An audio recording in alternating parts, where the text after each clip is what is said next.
सभी के सामने एक छोटा सा भाषण प्रस्तुत करने जा रही हूँ।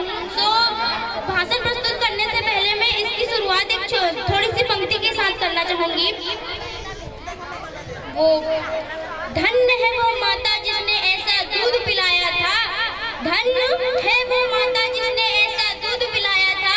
और जिस उम्र में तुम हसीनाओं के पल्लुओं में लिपट कर रहते हो ना, उस उम्र में वो तिरंगे में लिपट कर आया था। कौन लोग? वो वीर लोग जो तिरंगे में लिपट कर आए थे। अरे कल जाती है तो आज चली जाए, कल जाती है तो आज चली जाए, एक दिन जानी ही है जान। और कीड़े मकोड़ों की तरह मरने से अच्छा है इस वतन के खातिर हो जाए कुर्बान, इस वतन के खातिर हो जाए कुर्बान। और जानना चाहते हो कितनी मोहब्बत करते हैं हम अपने वतन से? अरे मरते हुए भी मुंह से निकलेगा जय हिंदुस्तान। परम सम्माननीय महोदय जी और यहाँ बैठे सभी गणमान्य व्यक्ति, मैं शशि चौरिया आज आप सभी के सामने देश प्रेम और राष्ट्र निर्माण के उपलक्ष्य पर अपने कुछ विचार साझा करना चाहूंगी। तो आशा करती हूँ कि आप सभी लोग ध्यानपूर्वक सुनेंगे। देशभक्ति, क्या आपको कुछ पता है कि देशभक्ति क्या है?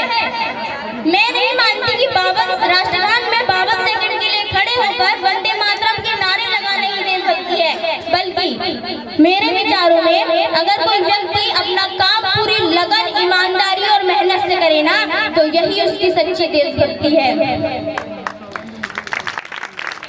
धन्यवाद। मैं नहीं मानती कि फेसबुक, इंस्टाग्राम और व्हाट्सएप की डीपी को 3 रंग में रंगना ही देशभक्ति है, बल्कि और यदि आप कहेंगे कि साल में सिर्फ 2 बार हाथ में तिरंगा ले लेना ही देशभक्ति है, तो मैं आपसे पूछना चाहूंगी कि फुटपाथ में रहने वाला वो बच्चा ट्रैफिक की छांव में नंगे पांव में जब हाथ में तिरंगा लिए हुए बेच रहा होता है, तो क्या आप लोग उसकी देशभक्ति कहेंगे? जी नहीं, ये उसकी देशभक्ति नहीं, ये उसके पेट की भूख की शक्ति है जो उसे ऐसा करने पे मजबूर करती है। क्योंकि ना मस्जिद को जानते हैं ना सिवालों को जानते हैं, ना मस्जिद को जानते हैं ना सिवालों को जानते हैं। जो पेट के भूखे होते हैं ना, वो सिर्फ भोजन के निवालों को जानते हैं, वो सिर्फ भोजन के निवालों को जानते हैं। अपने देश, सुनिएगा गौर से, अपने देश, अपने समाज, अपने राष्ट्र के लिए समर्पण का भाव है देशभक्ति। और हर देशद्रोही के जीवन में आने वाला वो तूफान है हमारी सच्ची देशभक्ति, ताकि यहाँ के हर देशद्रोही ये समझ सके कि अगर तू परिंदा है तो ये आसमान तेरा है, अगर तू परिंदा है तो ये आसमान तेरा है, अगर तू दरिंदा है तो ये शमशान तेरा है। और भाईचारे से रहना है ना, तो रहे इस जमीन पर, भाईचारे से रहना है तो रहे इस जमीन पर, वरना यही कब्र भी तेरी और यही कब्रिस्तान तेरा है, और यही कब्रिस्तान तेरा है, और यही कब्रिस्तान तेरा है। परंतु देशद्रोही से ज्यादा ना देशभक्ति तब आघात होती है जब एक बेटा अपने बूढ़े माँ बाप को वृद्धाश्रम की चौखट पर छोड़ आता है। अरे करा उठती है वो देशभक्ति जब मुसीबत में फंसे लोगों की जान बचाने से ज्यादा हम क्या करते हैं? हम सेल्फी लेकर अपने लाइक बढ़ाने में लगे होते हैं। क्या करते हैं? हम अपने सेल्फी लेकर अपने लाइक बढ़ाने में लगे होते हैं। और एक बात ध्यान रखिएगा, हम ना एक ऐसे समाज में जीते हैं जहाँ पत्थर की मूरत को लगते हैं 56 भोग, जहाँ पत्थर की मूरत को लगते हैं 56 भोग, और भूखे नंगे तड़पते सो जाते हैं लोग, भूखे नंगे तड़पते सो जाते हैं लोग। धन्यवाद।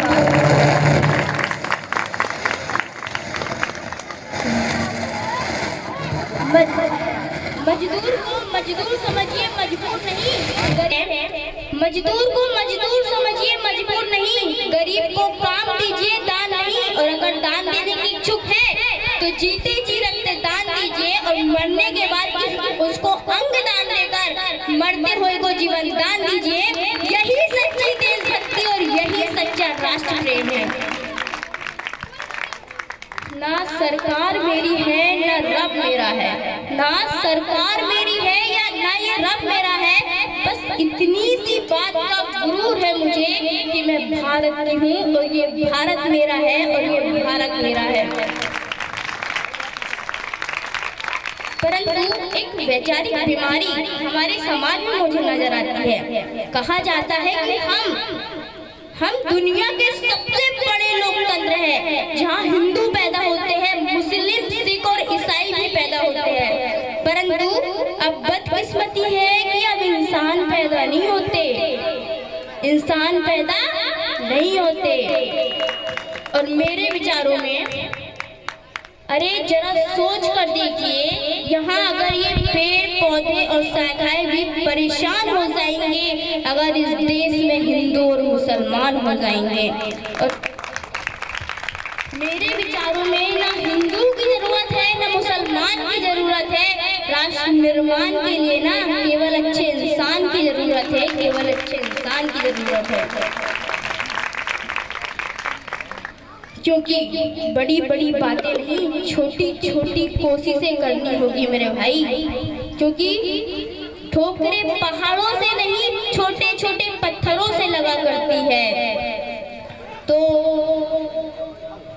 अंत में मैं बस इतना ही कहना चाहूंगी कि मैं शशि चौरिया इस मंच में पूरी जिम्मेदारी के साथ ये कहती हूँ कि हमारा राष्ट्र निर्माण तब संभव होगा जब हम सब मिलकर प्रयास करेंगे।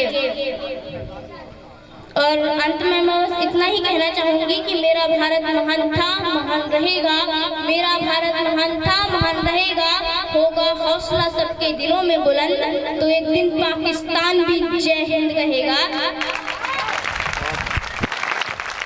और पाकिस्तान ही क्यों, सारा जहान जय हिंद कहेगा, क्योंकि सारे जहां से अच्छा हिंदुस्तान हमारा, हम बुलबुले हैं इसकी, ये गुलिस्तान हमारा, ये गुलिस्तान हमारा। धन्यवाद। एक बार सभी लोग जयकार